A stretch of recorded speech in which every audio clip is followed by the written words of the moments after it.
ดีครับพ่อแม่พี่น้องปองปายเบสคนเนาะ FC ทางช่องบ่ภูมิไอ้ชาแนลเนาะพี่น้องเนาะมื้อนี้บ่ภูมิก็สิมาตามแนวทางให้พี่น้องเนาะสำหรับหวยลาวพัฒนาเนาะพี่น้องเนาะนี่ก็มาเบิ่งนำกันเนาะงวดวันที่27เนาะสำหรับงวดวันที่27เนาะครับเนาะมาเบิ่งผลมันออกนำกันพี่น้องสำหรับผลมันออกเนาะพี่น้องเนาะงวดวันที่27เนาะ571เนาะข้างล่างออก25ข้างบนออก571พี่น้องข้างล่าง25เนาะก็ถือว่าปังเนาะพี่น้องเนาะเข้าตัวรองเนาะ7117เนาะนี่เข้าที่1เนาะสำหรับเราพัฒนาเนาะก็ถือว่าปังเนาะพี่น้องเนาะนี่ก็ไผเป็น FC ประภูมิก็คงสิปังอยู่เนาะพี่น้องเนาะนี่7117เนาะครับเนาะให้เด่น6แต่ว่ามาตัวรองเนาะพี่น้อง1771เนาะก็ดีใจกับคนที่ได้เนาะพี่น้องเนาะ ไป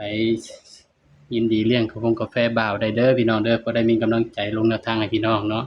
ก็มาเบิ่งมันออก6ตัวเนาะพี่น้อง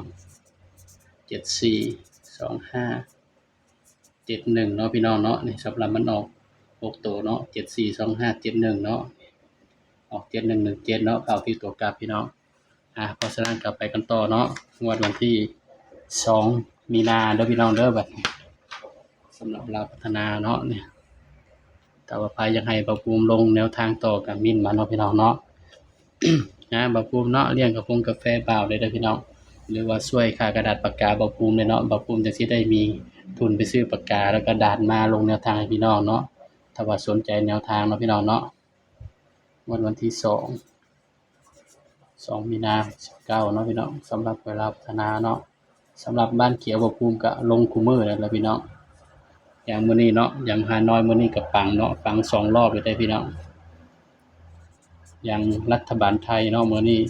ให้6เนาะพี่น้องเนาะก็เข้า6เนาะ6บน6ล่างเลยเนาะพี่น้องเนาะสำหรับขนมไทยเนาะ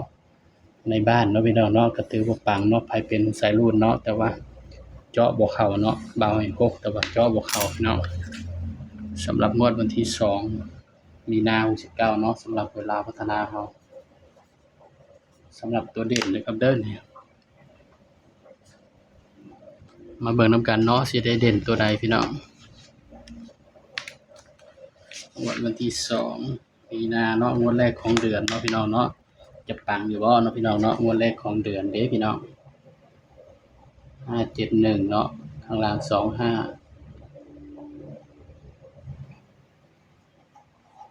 3กับ4เนาะพี่น้องเนาะนี่สำหรับตัวเด่นเนาะเด่น3กับ4เด้อพี่น้องเด้อนี่งวดแรกของเดือนเนาะให้เด่น3กับ4 7425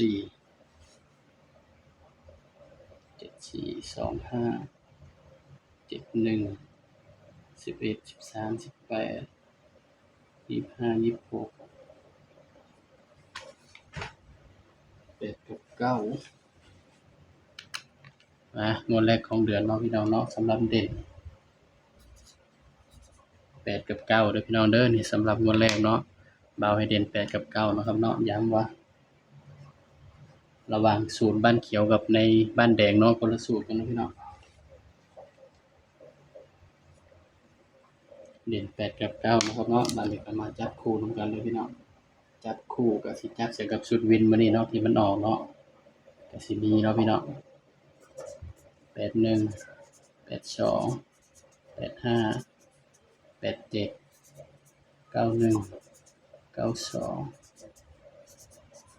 97เนาะสำหรับ3ตัวพี่น้อง682 692เพราะว่า6ฝากบริจาคให้เนาะพี่น้องเนาะนี่เด้อพี่น้องสำหรับแนวทางเนาะ